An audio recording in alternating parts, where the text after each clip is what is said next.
Hey folks, Rick Berube here. Guess what? Today you just have me on this February 1st. Okay, the beginning of Black History Month. So happy Black History Month to all of you. Today's the 1st of February 2022. Okay, so you guys know my saying, what's possible for you when you follow through in 2022? All right, think about how exciting that is. Thank you. Shh, be quiet back there. The crowd goes crazy in my studio audience. Anyway, so you know, I know today's topic was actually sphere of influence, but I'm going to elaborate a little further than that. I'm going to say, look at the market conditions for you. Whether you're in Arizona, California, Nevada, okay, it's incredible.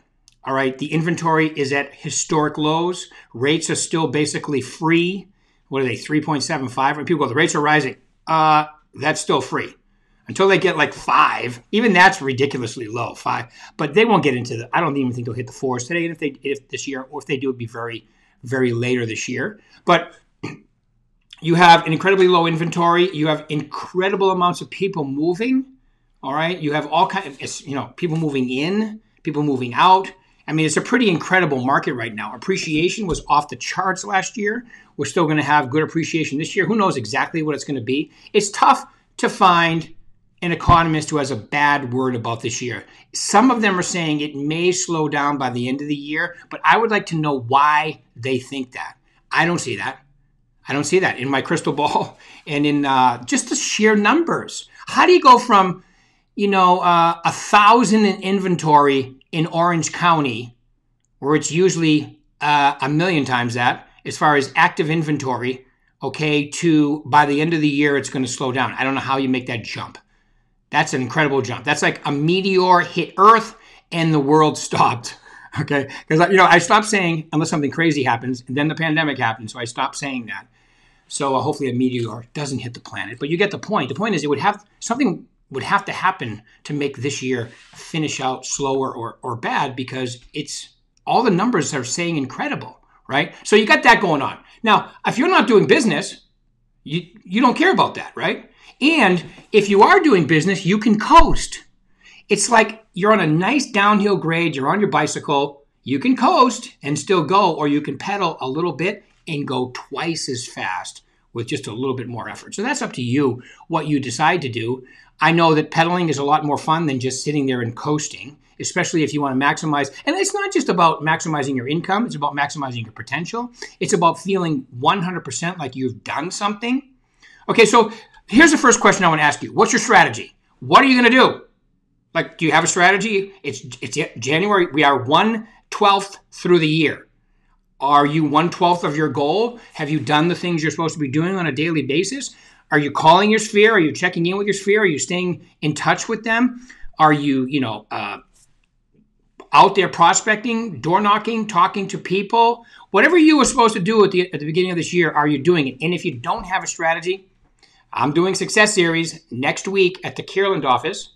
I'm actually doing a one-day version with Rachel Brooks out in Prescott, Arizona. And then I'm doing a 2-day version at the Kierland office in Arizona. And it's on Google Hangouts for those people in California and Nevada that can't go. Everybody else in Arizona, you got to show up. Okay, so definitely be there if you're in Arizona. If you can't be there, be on Google Hangouts, because that's all I talk about is strategy, how you can do this. Okay, I'm not going to go over that today. I'm going to say, do you have one? If you don't, you need to come up with one. All right, and I always like to say, think big but act small, meaning that you want to be thinking big every day, like what's your goal? You want to be thinking about what your goal is. As Wayne Dyer says, if you hold in your mind what your goal is, the universe will conspire to help you. I mean, the first time I heard that, I thought he was out of his mind. Being from New England and never traveled out of New England very much. And then I fly to California, see Wayne Dyer, and he said that to me. And I was like, okay, how? Okay. Because I thought he was going to say, hold in your mind what your goal is, and the universe is going to push back and you got to put your nose to the ground. That's not what he said. He said, the universe will conspire to help you. Right? So that's the thing. But you got to think, what is my goal? And you should visualize that every single day. The act small part is, what's the daily actions that are going to get you there? Because the daily actions, your schedule, should actually be your daily business plan. And it has to involve talking to a certain amount of people every day. Also, you can do posts and videos, and you should, but it doesn't replace talking to people. Drip campaigns are wonderful, but they don't replace talking to people. You can't drip on people and expect them. No, you have to be talking to them. Dripping is good. Talking is better. Okay? Because a lot of people don't answer email, but they will answer the phone, especially if they haven't heard from you in a while. Okay? So definitely be talking to people. Have a goal. Understand what the daily actions are. I'm not going to go through that today. Take success series next week. Okay? The next thing on my list is time block. Your schedule needs to be totally time blocked. Everything you do all day needs to be on your schedule. From the time you get up, are you working out? Are you meditating? Are you reading? Are you prospecting? Whatever you're doing needs to be time blocked. And meaning that whatever it is, it has to be, something that you follow at least 80, 90% of the time. Okay, like I know I get up every day at the same time, go to the gym. Even when I was selling real estate, same thing. All right, while I'm working out, I'm listening to audiobooks, something good to keep my mind in the right place, keep learning, keep growing, right? And then I get to the office and I would prospect. I didn't let the world happen to me, otherwise known as the administrative part of real estate, until I did my prospecting. Because without the prospecting, none of the other stuff worked as well. I knew every day, as long as I did what I was supposed to be doing, the rest of the day would take care of itself. The appointments, the buyer, all that stuff is easy if you're prospecting. Otherwise, you're just settling. You're settling for what's less. I just said it. Who wants to, does that even sound attractive to you? I'm a settler. No, it doesn't even sound attractive whatsoever. So you have to be doing things every day in the direction of where you want to end up in order to get there. It's really not that complicated. I didn't say it was easy, but it's definitely not that complicated. You also have to have systems, all right? Like for us, the VAC 2.0, you're prospecting, you're bringing people in, you're setting them up, newsletters, neighborhood reports, market reports, whatever it is you want to do, okay? So they're constantly hearing from you, not just, on the phone, but also by email and also social media. Everybody in your sphere should be part of your social media campaign, all right? So they're seeing you everywhere. All right. Now, if it's too much for some people, they will opt out. So what? You can only handle so many people in your sphere anyway. Like, okay, I'm going to give you Facebook as the perfect example. Oh, we are live on Facebook now. Interesting, right? So Facebook, I was the biggest holdout for Facebook. I did not have a Facebook page until about 6.5 years ago, 7 years ago now. Okay. I used to make fun of Facebook. I can't even tell you what I used to call it because it's an HR violation. Paul, I can't tell them. But it wasn't good. Let's put it that way. I thought it was the dumbest thing I'd ever seen. People out partying. Look, here's me on the weekend. I'm like, that is the dumbest thing I've ever seen. But then I was coaching people that were doing business from social media and from Facebook, right? But Facebook is the perfect example. Like I'm going to give you an example, like your personal page, right? Your personal page. Your personal page allows you 5,000 friends. Now I figured this out over time. 5,000 friends. Should you have a business page? Of course. And then you share everything on your personal page because most of the interaction is going to come from your personal page, right? I just been my experience, all right? So 5,000 friends. Now, if you had told me 7 years ago that I could go through my list of friends and recognize 5,000, I would tell you you're out of your mind, but I do. I do, as a matter of fact, because you don't want to go over 5,000. This is just my opinion, over 5,000, because then it just starts telling people, oh, I'm too popular, I'm too wonderful, so you can't be my friend, so you can just follow me. Well, they can follow you on your business page.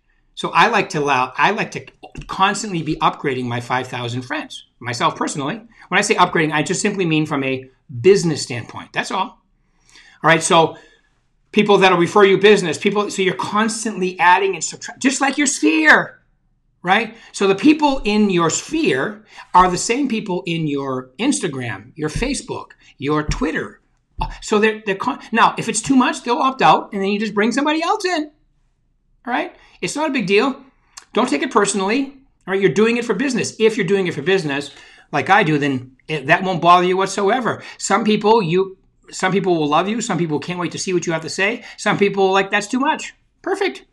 Okay? Next is one of the best words in real estate, I think, right? Next. So bring in the next person and do it. All right? So constantly be upgrading, constantly be working on who you have in there, all right? Because once again, it goes back to the strategy. What's your strategy? Are you thinking big enough?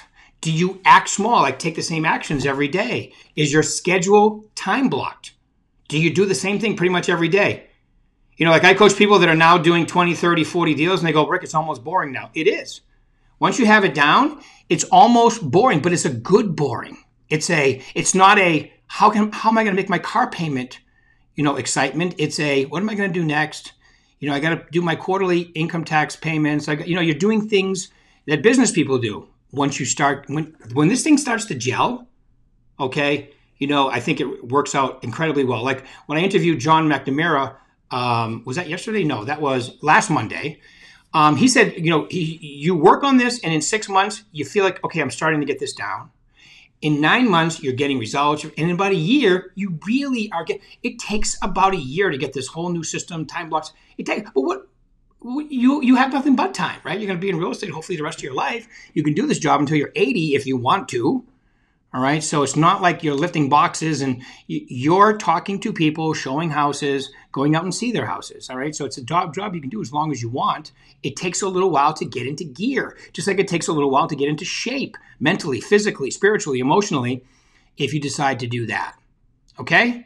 And then my last point to today is coaching and accountability. The number one reason people join coaching is they want accountability. The number one reason they stop coaching is because they don't want accountability anymore. It's one of those things to me. All right. If you are serious about getting in shape, eating right, getting good about your business, role playing, practicing your scripts, if you're really serious, then you will subscribe to accountability. If it's interesting or it would be nice, then you won't. The old saying, it has to be like oxygen.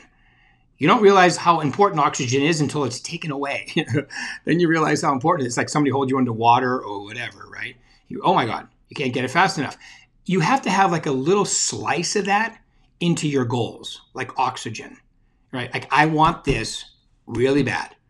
I'm willing to do what it takes. Now, I'm not talking about sacrificing your personal life and your relationships and your spirituality and soliciting your integrity. I'm talking about legit 100% honest, ethical, do your job, do your business, help people get what they want. Remember your fiduciary responsibility. And this business is incredibly good, but it requires, in my opinion, if you want to be great at it, coaching, just like sports, requires coaching, right? So fortunately for you at Berkshire Hathaway Home Services of Arizona, California, and Nevada, you can join my coaching for free if you're with the company, and that all you have to do is email my assistant, Sydney.